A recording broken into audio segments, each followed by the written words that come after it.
Good evening. Thank you for joining me, Dorothea, on Through an Orthodox Christian Lens.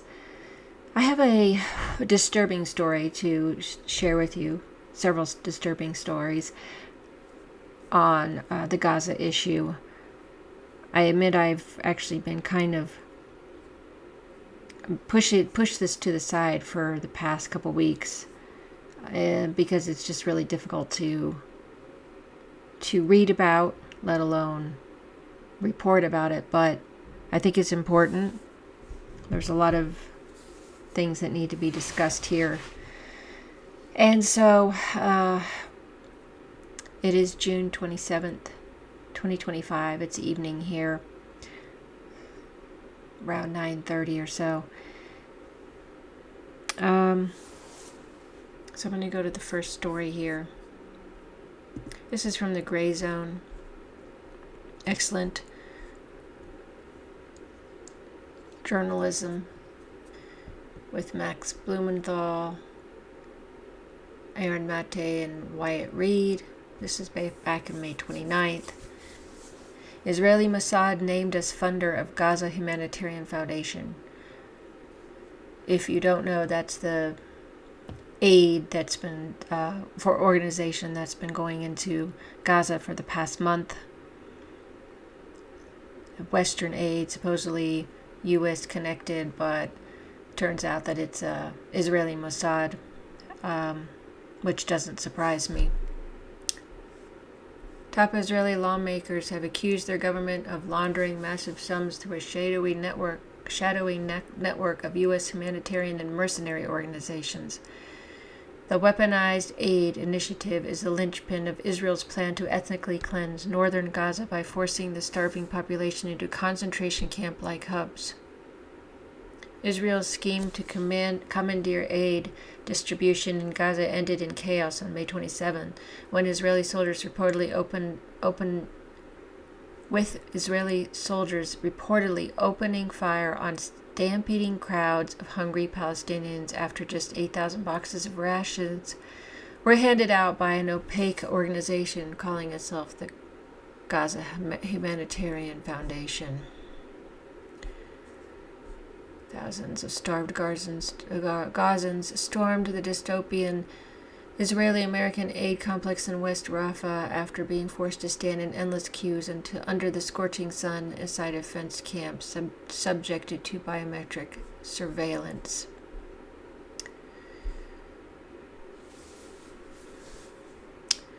Founded this February in Switzerland under a cloud of mystery, GHF serves as an umbrella for a network of private mercenary firms, which Israel is using to supplant the role of the United Nations in feeding Palestinians after bringing them to the brink of starvation. Yes, so they pushed out UNICEF, United Nations, all these regular organizations that help feed the hungry and the poor and helping those people that are in need. They pushed them out and brought this aid front. At the moment, the public has no idea who is funding the opaque aid boondoggle. A GHF spokesman told the Washington Post the foundation has already secured $100 million from an undisclosed donor. Also, the U.S. gave $30 million to this foundation a week or so ago. It's very disturbing.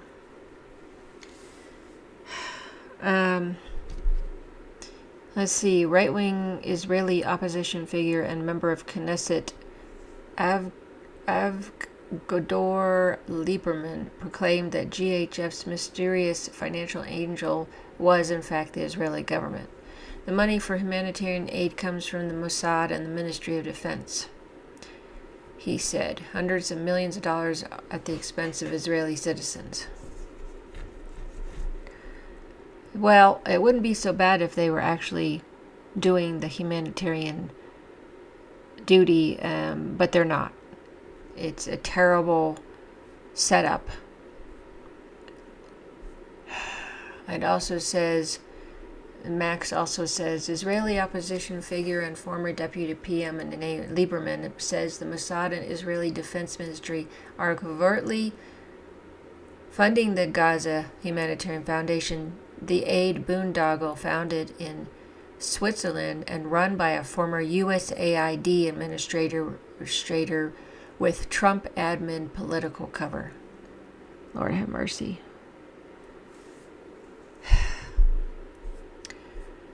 Now, it's going to get into a long thing, but it shows you where the humanitarian islands in Gaza plan were. But the problem is they're just trying to trap them into this location, at these different feeding stations. And they lure them in with the food, and then they shoot on them. The idea of shoots at these unarmed people who are starving. I mean, I just, it's very upsetting. Let me see if I can find that article on Israeli soldiers ordered to shoot at unarmed Gaza aid seekers. The Israeli news outlet Haaretz reports that soldiers operating near food aid sites in Gaza have deliberately fired upon Palestinians. Israeli soldiers have deliberately shot at unarmed Palestinians seeking aid in Gaza after being ordered to do so by their commanders, the Israeli newspaper Haaretz reports. Israel ordered an investigation into possible war crimes over the allegations by some soldiers that it revealed on Friday, Haaretz said. At least 549 Palestinians have been killed and 4,066 injured while waiting for food aid distributed at sites run by the Israeli and United States-backed Gaza Humanitarian Foundation. The Gaza government media office said on Thursday the GHF has been a source of widespread criticism since its establishment in May. Yes, a lot of people have talked about the UN, and a lot of people are complaining globally about this sick, evil, demonic. I mean, if you could ever think of anything, could anybody think of anything so sinister as to lure people who are starving to death, luring them in with the food, and then shooting them? I can't even explain how horrific, how evil, satanic, demonic, sinister, devious, all the names you can think of, how terrible this is. And the fact that it's still going on, this constant genocide, ethnic cleansing, murdering every day dozens of Palestinians. I don't understand. I feel like this is another instance of a terrible ruling people like the Nazis, and it needs to stop. It was World War II, we stopped them, and now it's popped up again in this instance, in this country. And that's what it is. And it needs to stop. Unfortunately, I have more to tell you. Okay. If that isn't bad enough, doctors warn this just came out today. Doctors warn flour sacks entering Gaza laced with oxycodone. The highly addictive opioid drug can cause severe respiratory depression, overdose, and death. Why the heck are they putting that in the flour? Information is beginning to emerge about the smuggling of a highly addictive opioid pain medication into the Gaza Strip via bags of flour that are being distributed as humanitarian aid. Reports have said that oxycodone, the controversial drug behind the opioid epidemic in the U.S., is not only being smuggled in flour bags, but also crushed into powder and mixed into the flour itself. So not only are they starving them, they're poisoning them. It sounds worse. My son said this sounds worse than the Nazi death camps and all this the things they did there, the experiments and all that stuff. This is just horrible. Reports have said that oxycodone, I think I said over there, Gaza-based pharmacist Omar Hamad has cited the anti-drug committee in the Strip as saying that Israel has been smuggling the drug in through bags of flour provided as aid. It has also been revealed that the drug is not only hidden inside flour bags, but the flour itself appears to be mixed with it. Many citizens have found these drugs, and I saw them with my own eyes in the flour sacks. There is also a doctor named Khalil Abu Nada who wrote a full report on this issue.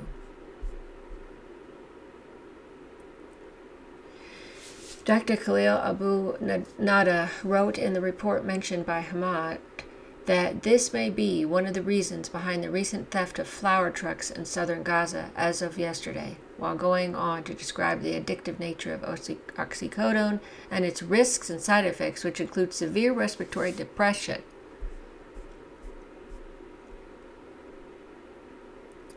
Gaza journalist Abdullah Attar, I'm surprised there's a journalist still alive, to be honest, Lord have mercy, also reported that the opioid drug is being found inside flour bags, as we said.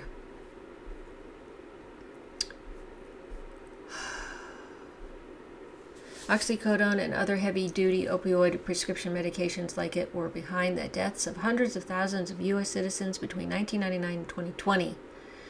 The reports come as Palestinians continue to suffer due to severe Israeli-imposed restrictions on the entry of humanitarian aid into Gaza, which resulted in the spread of famine across the Strip. A new U.S.-Israeli aid distribution mechanism called the Gaza Humanitarian Foundation, which has been condemned by the UN and various international rights groups, is resulting in near daily deaths. The plan has accelerated the Israeli army's goal of displacing Gaza's population southward and securing control over the Strip. Palestinians show up at distribution sites overseen by U.S. contractors and Israeli troops and are shot dead and targeted with artillery while waiting for aid. We have U.S. contractors in there. This makes me sick.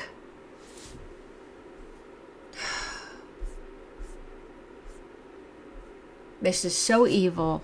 It's got to be stopped. Lord help these people. Okay, I'm going to go on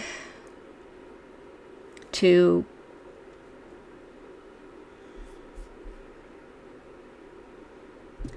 Israeli court ruling threatens eviction of 700 Palestinians from Jerusalem neighborhood. Residents say the Supreme Court decision was issued without legal representation, paving the way for a wave of forced expulsions under the guise of settler property claims.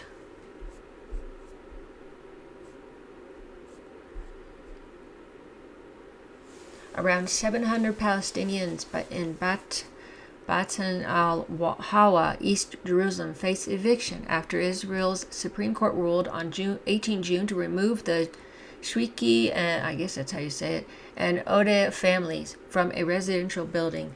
The decision, issued without a right to appeal, is expected to be used as legal precedent to expel dozens more families in the area. Yes, because they want to take over. They want to annex this area.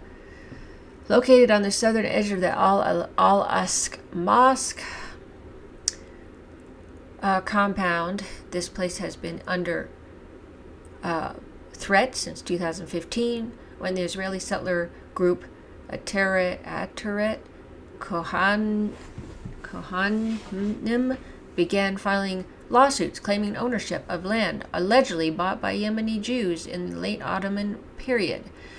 The group bases its legal argument on Israel's 1970 law, which permits Jews to reclaim property lost before 1948, rights systematically denied to Palestinians displaced from their homes. I'm not going to get into this whole thing, but this is what's going on here. Okay. What did I want to do? Okay.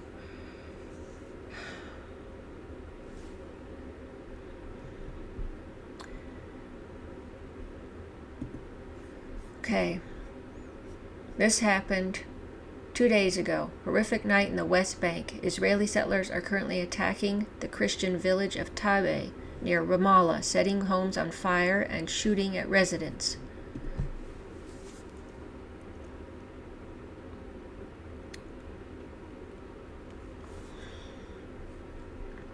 I have some more pictures here. Let's see if I can find it. Here's pictures, some more pictures of what was going on there.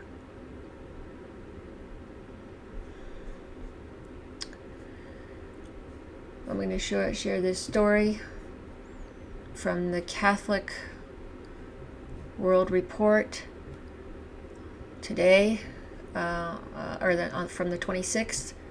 Priest warns Christian town and Holy Land no longer safe amid settler attacks. In a disturbing and increasingly frequent pattern, the Palestinian town of Tabe, located east of Ramallah and known as the last remaining town in the West Bank inhabited entirely by Christians, faces ongoing attacks by Israeli settlers targeting residents, their property, and farmlands. According to ACIMENA, CNA's Arabic language news partner, in recent weeks, settlers have established a new outpost on the eastern edge of Tabe, atop the ruins of a farmhouse whose owners were displaced roughly a year ago. The outpost was erected in a vital agricultural zone spanning around 17,000 dunams, or roughly 4,200 acres, which serves as a key economic lifeline for the town. The area hosts thousands of olive trees, poultry, and sheep farms, and wide fields used for seasonal crops. It forms the bulk of Tabe's total land area of about 5,900 acres. Attacks and infringements are not new. In 2019 and 2020, settlers set up similar illegal outposts around the town, often accompanied by arson attacks on crops, theft of equipment, and deliberately releasing cattle into the fields to destroy harvests. During the latest olive harvest season, for the second year in a row, farmers were barred from accessing their land near the Rimonim settlement, which was built on confiscated Tabe land, resulting in either theft or complete spoilage of the olive crop. Approximately 20 families were physically assaulted while trying to reach their land. Father Bashar, I can't pronounce his last name, parish priest of the Church of Christ the Redeemer in Tabe, told the news network the town, which the Gospel of John refers to as Ephraim, the place Jesus withdrew to before his passion, is no longer safe for its people today. We do not live in peace, but in daily fear and siege. He added, since last October, more than 10 families have left Tabe due to fear from ongoing violence and harassment.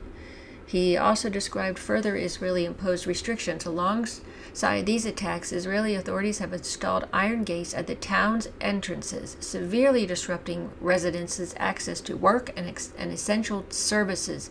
These limitations, combined with mounting agricultural restrictions, have worsened unemployment and deepened the economic crisis, leading many to consider immigration. He added, these days, settlers are grazing their cows on a hill planted with olive and barley fields right next to people's homes. Locals see this as part of a systematic effort to strangle them economically and push them out. On Wednesday, settlers attacked and killed 3 people in Kaf Malik, another town near Ramallah in the West Bank. According to the BBC, Israel has built about 160 settlements since it began to occupy the West Bank and East Jerusalem. Although the Israeli government disagrees, the vast majority of the international community considers the settlements illegal under international law. Why is this so upsetting to me? Maybe, hopefully, perhaps it's upsetting to you. But I'll tell you why it's upsetting to me. Several years ago, I think it was around 2011, I went to one of our sister churches in Boulder, Colorado, to listen to a talk from Dr. Maria Curry. She's a Greek-American woman. She's married to a Palestinian man, David Curry. His family is from Tabay, Palestine. They've been living there since the mid-1990s. And they are, since they've been there, it's been sporadic, but routinely. Every year, it was a regular occurrence. Every day, every year, every month. They dealt with persecution, turning off water in their community for like 3 days a week. I think it was they only got water 3 days a week. It was like turned off to their section most of the time, and it was just given to the settlers, the Israeli settlers. She did a whole talk on this, and she fled from Palestine in 2023, about a week or so after the October 7 attack, and she went to Greece, Athens, for, I guess, to find safety. But, her husband and the community and all that are still there. I guess she took her kids. I don't know. But I know her husband was still there. He would not leave his home. And our former chanter of my church here in Colorado, he died about a year ago from a terrible cancer, unfortunately. Very, very sweet man. He's a Palestinian Christian. He's married to a Jordanian Christian, Orthodox Christian woman. They're both Orthodox. And he told me years ago that he and his brother, his family, had fled from Ramallah because of cracks down and being thrown. What happened was they were protesting the oppression and occupation and the way they're always treated over there in Ramallah. And they were protesting a lot, and his brother went out to protest, and his brother was a professor, a teacher at the university there, and he got thrown in jail for a year for protesting against the apartheid state. And it's just terrible treatment of people who aren't Jewish. And our chanter had to fill in for his brother for that year when he was in the in the jail. Eventually, when he got out, they left. And it's just terrible that these people are ancestors of the people that were first there walking with Jesus, Christ in Palestine, and the apostles and everything else. And it's just terrible. I had to tell you that because it's personal to me. There's connections, like I said, just like there was connections, like I said, with the Syrian church. It's the same thing with the Orthodox Christian in Palestine. So I'm going to give you this one more story on what they're trying to do here.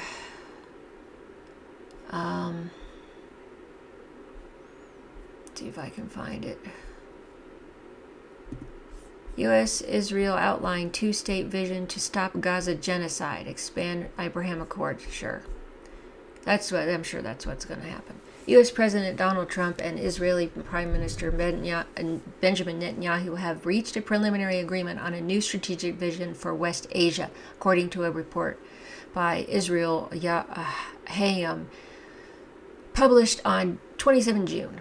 The proposal includes a roadmap to end the war in Gaza within 2 weeks, broaden the Abraham Accords to include Saudi Arabia and Syria, and lay the groundwork for a conditional two-state solution. Conditional.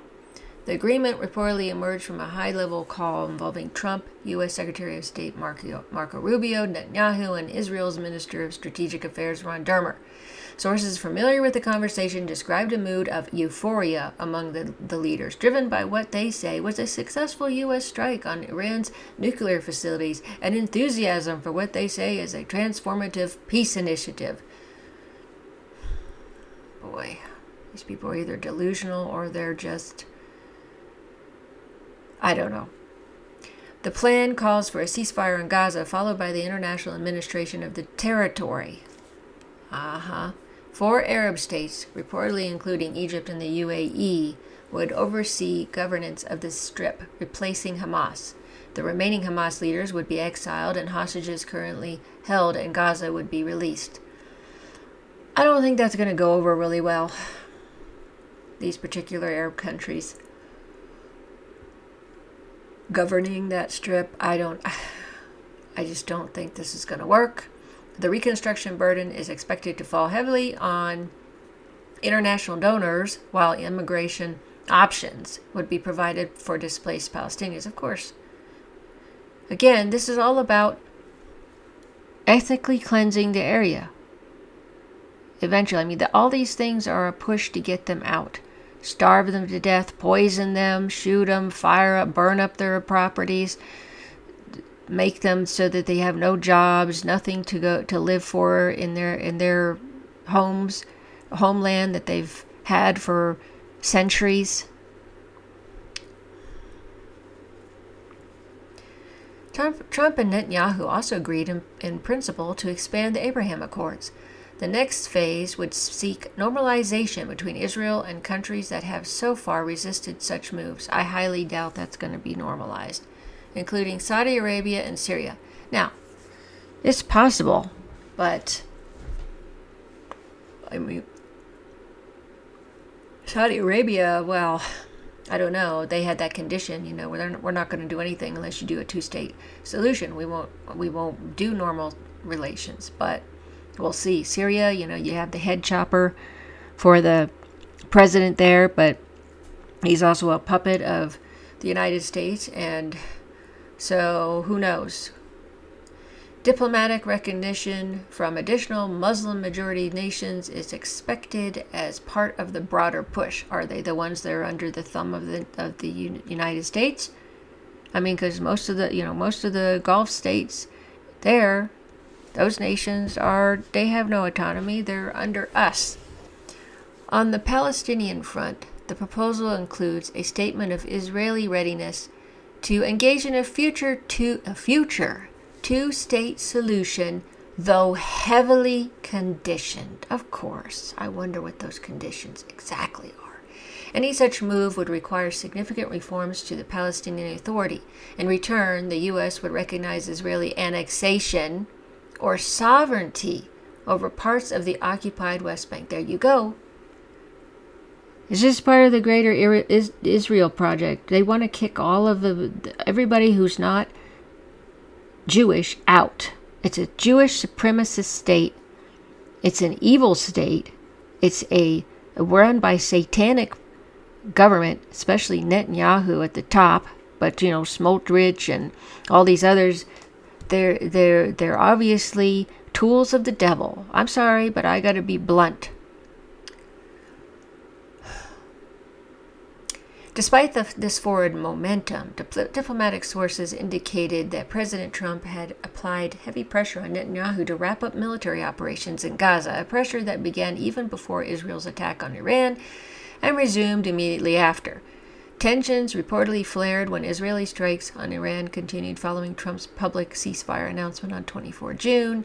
Trump appeared to be furious that Netanyahu had authorized a new wave of airstrikes, risking the ceasefire after a minor Iranian missile was allegedly launched at Israel. Hamas sources cited in Arab media on Wednesday said efforts to resume negotiations for a ceasefire in Gaza are progressing more effectively than during the 12-day Israel-Iran war. Well, yeah, because the war was in the way.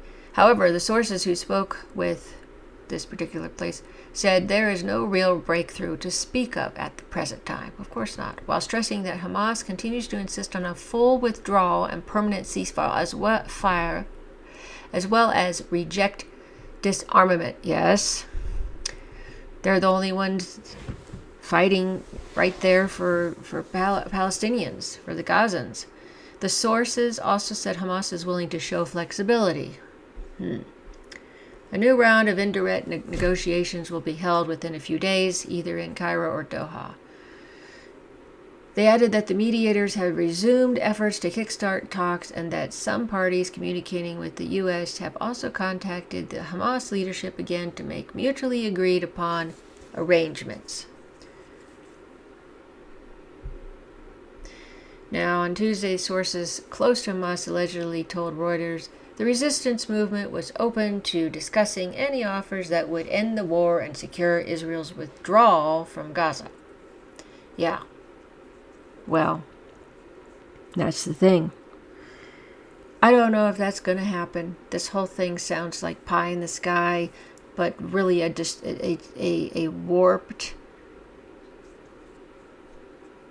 sinister thing. It doesn't even feel like a real deal. It just feels like a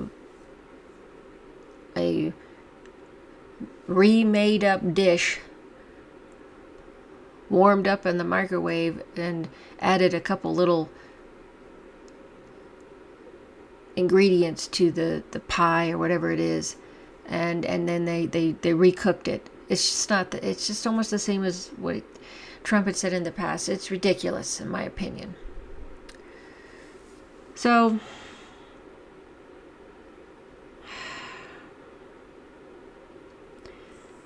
that's what's going on with that. I don't see anything really good with this. I really don't think it's a serious deal that's going to work. It's maybe you all think it's not so bad. Maybe it's just me and I'm not getting it, but I don't like it. One other thing I wanted to say, and I haven't said this, and it's been going on for the past couple of weeks, and I just want to share it because it's interesting.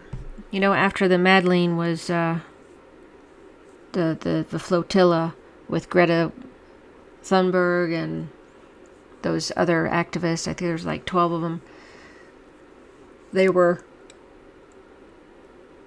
Their ship was kidnapped. They were kidnapped. Their ship was stopped in international waters and all that. And then they eventually deported them home. Well, after that happened, this is a report from June 20th, 1,000-ship flotilla announced to challenge Israel's blockade of Gaza. And it's a coalition of Malaysian civil society organizations has announced an ambitious campaign to launch a 1,000-ship flotilla to break Israel's 17-year blockade of the Gaza Strip in what it is being described as the largest maritime mobilization of its kind. Okay, so they aim to send vessels from across the globe carrying humanitarian aid to the besieged Palestinian enclave in defiance of Israel's naval embargo. Organizers say the flotilla will be larger and more organized than the 2010 Freedom Flotilla, which ended with the killing of 10 activists by Israeli forces aboard the Mavi Marmara. Well, you see, it just seems like they always get killed. Now, this has been going on. They're working to get this thing set together. They're trying. The last thing I heard is they're just trying to collaborate and get everybody together. But this was from June 20. I don't have any other updates on it. I've been keeping an eye out for this. Nothing else has happened so far. I really don't know how it's going to. I don't want to be so pessimistic, but I can't see how. I don't know if that many flotilla are, that 1,000 flotilla, if that's going to overwhelm the Israeli IDF and whatever. But, sorry, it's late. I don't know.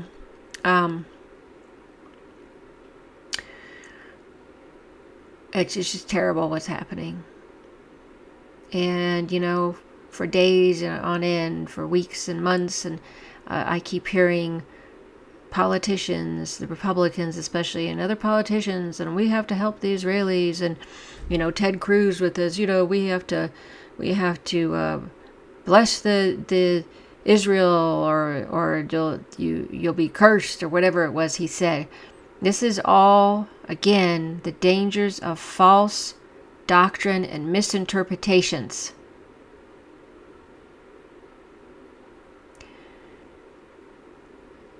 The Jews are not the chosen people. They rejected God. I don't know how else to say that. They rejected them. They rejected God. They rejected His Son, Jesus Christ. And Christians, the first Christians, were the Jews who became followers of Christ. And then the Gentiles, they preached to the Gentiles, although, I think St. Luke was the only Gentile. The point is, they were grafted into the vine. Christ is the root and the tree, and then, or you want to say the branches or the vine. The Gentiles were were grafted in, and so Christians are believing Jews in Jesus Christ, and Christians, Gentiles and people that were not of the Jewish faith became Christians, and that is Israel. It's not a replacement theology. It's a continuation of the covenant, what Christ made. And to think that you have any obligation, especially to this secular Jewish state, a secular state that never should have been put together like this. It was a terrible way that was brought about. It wasn't, it just, I don't think was the right way. And I've told you about Orthodox prophecies, the warnings of these people in power, the movers and shakers, these Hebrews. And you could see it playing out right in front of us.